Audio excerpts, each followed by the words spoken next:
أنا اسمي باسل من بيت لحم. عمري 13 سنة. من زمان من زمان وأنا بتساءل عن القدس. وين القدس؟ نفسي أزور القدس، نفسي أزور المسجد الأقصى أصلي فيه. نفسنا نتعبد فيه. في يوم من الأيام سألت أمي: ماما هي القدس بعيدة؟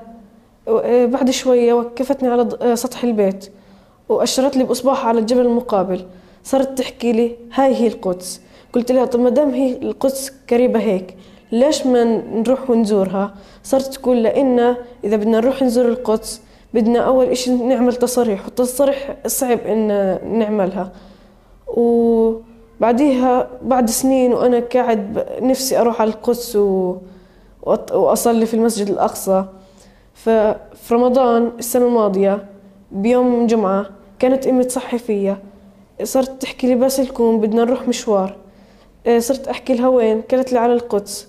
فقمت وجهزنا حالنا وطلعنا. وإحنا لما وصلنا مثلث باب سكاك شفنا الناس من كل البلدان، من كل الاتجاهات، كل الأعمار جايين. أول مرة بشوف هالكم من الناس، واضطرينا إن نضلنا ماشيين للمحسوم مشي عشان من كثرة الناس. فوصلنا ضلنا ماشيين لعند المحسوم. لما وصلنا المحسوم شفنا الجيش الإسرائيلي وقاعد بضرب في الأولاد والناس الأكثر من 12 سنة. مش كل الناس مركوا، بس مركوا الأطفال من تحت 12 سنة والنساء والرجال ما فوق 40 سنة. وكانت بصعوبة يعني تمنى قدرنا نمرك من المحسوم. ولما وصلنا للجهة المقابلة كان الباصات بيستنوا فينا، والناس فوق بعضها بتطلع على الباص ومش قادر الواحد يعني بصعوبة تمنى يطلع على الباص، بصعوبة كثير تمنى قدرت أنا وأمي إن نطلع على الباص.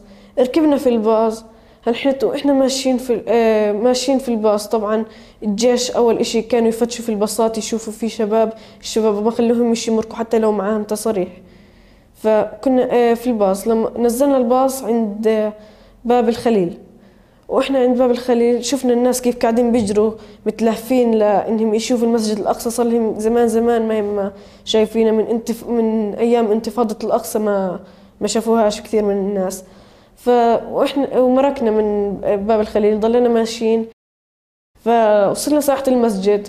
لما وصلت ساحة المسجد حسيت حالي دخلت على الجنة. أول مرة بشوف هيك منظر. كان المنظر كثير حلو، ومنظر الناس وهي قاعدة بتصلي، ومنظر قبة الصخرة كان كثير رائع. زرنا كل مواقع المسجد الأقصى وصلينا فيه. وبعد ما خلصنا صلاة الجمعة صارت كل أمي: بدناش نطلع هالحين عشان نتجنب الأزمة، خلينا نضل شوية. عرفتني على مناطق فيه، على المكتبة، رحنا على المسجد الأقصى، على قبة الصخرة زرناها، على محل قدم النبي في قبة الصخرة، رحنا على المسجد المرواني وتفتلنا في الساحة، رحنا على كهف سليمان وصلينا العصر. بعد ما صلينا العصر طلعنا.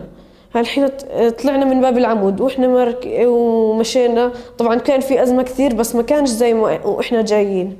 ضلينا ماشيين من باب العمود. طلعنا رحنا على البساط. عرفتني أمي على السوق القديم وعلى شارع صلاح الدين، وعرفتني على أشياء مناطق كثير أنا عمري ما شفتها في القدس. وركبنا في البساط وعشان نروح، وكانوا كثير الناس في البساط يعني وإحنا مروحين وصلنا على تقريبا على أذان المغرب.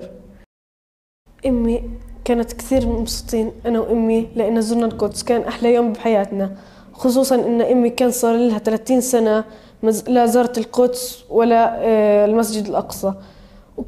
وكنا كثير مبسوطين، وكانت مبسوطة عشانها قدرت تحقق لي حلم حياتي إني أزور القدس وإني أدخل المسجد وإني أصلي فيه.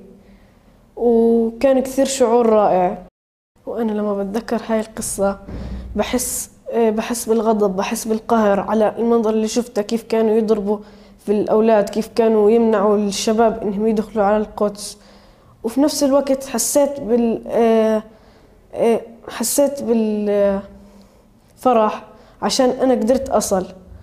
وكتير في ناس بيقدروش يروحوا على القدس لأن في كثير عنصرية عندهم، وبيمنعوا، وفي بفرقوا بين الجنس، بين في العمر بفرقوا. لازم يخلوا كبير صغير أي حدا ممنوع يفرقوا بينهم. هاي الصلاة في الأخير بدها تطلع، لازم إحنا لازم تكون في حرية للصلاة. وهاي القصة خلتني أعرف قديش إحنا بحاجة لحريات، لكثير حرية تنقل، حرية العبادة، نحتاج للمساواة، ما نفرقش بين كبير وصغير، للعدل إنهم يعدلوا. وبطلب هذا الإشي أنا من منظمات حقوق الإنسان ومن الدول الكبيرة القوية اللي بتقدر إنها تحاول تمنع السيطرة على المسجد الأقصى، وإن نقدر إن نزور القدس دائما وإن نصلي.